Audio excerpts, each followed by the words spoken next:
প্রায়শই বলা হয় যে এই প্রজন্ম যোগ্য নয়, তারা কিছুই করতে পারবে না। কিন্তু নেপালের ঘটনা দেখাচ্ছে ঠিক তার উল্টো। এই প্রজন্ম, এই তরুণরা এখন নিজেদের কণ্ঠস্বর উচ্চারণ করছে এবং দেশের রাজনৈতিক দৃষ্টিপটকে রাঙাচ্ছে। নেপালের সরকার ভেঙে পড়েছে। প্রধানমন্ত্রী কেপি শর্মা পদত্যাগ করতে বাধ্য হয়েছেন।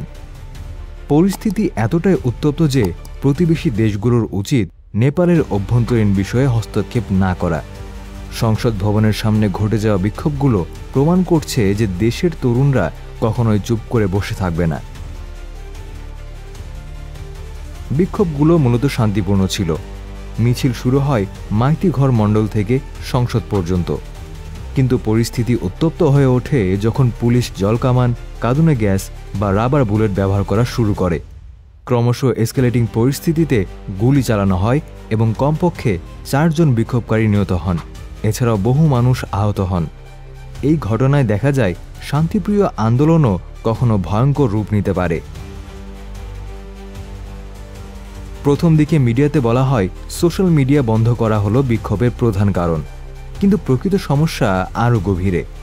নেপালের যুব সম্প্রদায়ের ক্ষোভের মূল কারণ হল সরকারের দুর্নীতি, স্বজনপ্রীতি, বেকারত্বের বৃদ্ধি এবং রাজনৈতিক অশাসন। এই ক্ষোভ সোশ্যাল মিডিয়ায় ছড়িয়ে পড়ে। যুবকেরা তাদের চুপচাপ থাকার ক্ষমতা হারিয়ে ফেলে। #নেপোকিডস ভাইরাল হয়ে যায়। তারা সরকারের দুর্নীতি, মন্ত্রীদের বিলাসবহুল জীবনযাত্রা এবং স্বজনপ্রীতির বিরুদ্ধে আওয়াজ তুলতে শুরু করে। নেপালের যুব বেকারত্বের হার 20.82%, যা দেশের তরুণদের জন্য এক বিপজ্জনক পরিস্থিতি তৈরি করেছে। প্রতি 5 জনের মধ্যে 1 জন বেকার। চাকরি পাওয়ার সুযোগ কম আর অর্থনৈতিক বৈষম্য দিনে দিনে বাড়ছে। বিক্ষোভ ধীরে ধীরে একটি সামাজিক আন্দোলনের রূপ নেয়। তরুণরা শুধু অনলাইনে নয়, বাস্তব জীবনের মঞ্চেও নিজের কণ্ঠস্বর তুলে ধরতে শুরু করে। তারা সরকারের পদক্ষেপের বিরুদ্ধে বাক স্বাধীনতার জন্য লড়ছে।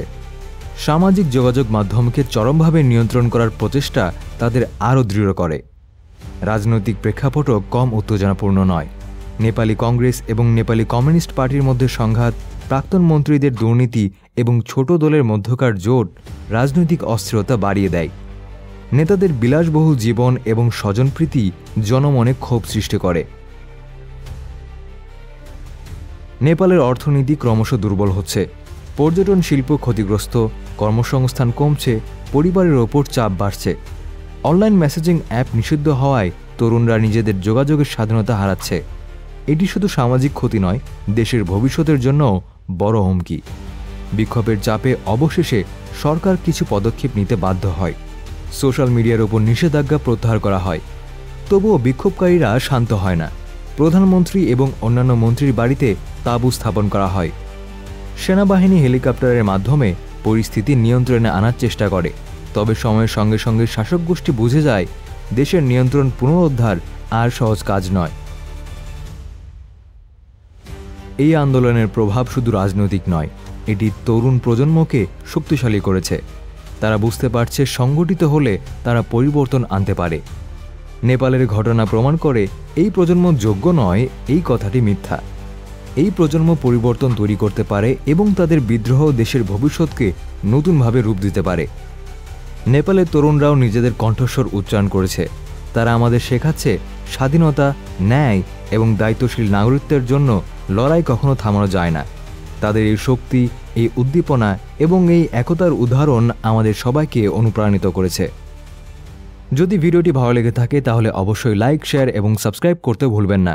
সামনে আমরা নিয়ে আসব আরও বিশ্লেষণ, যেখানে থাকবে ইতিহাস, রাজনীতি আর যুদ্ধ কৌশলের অজানা তথ্য।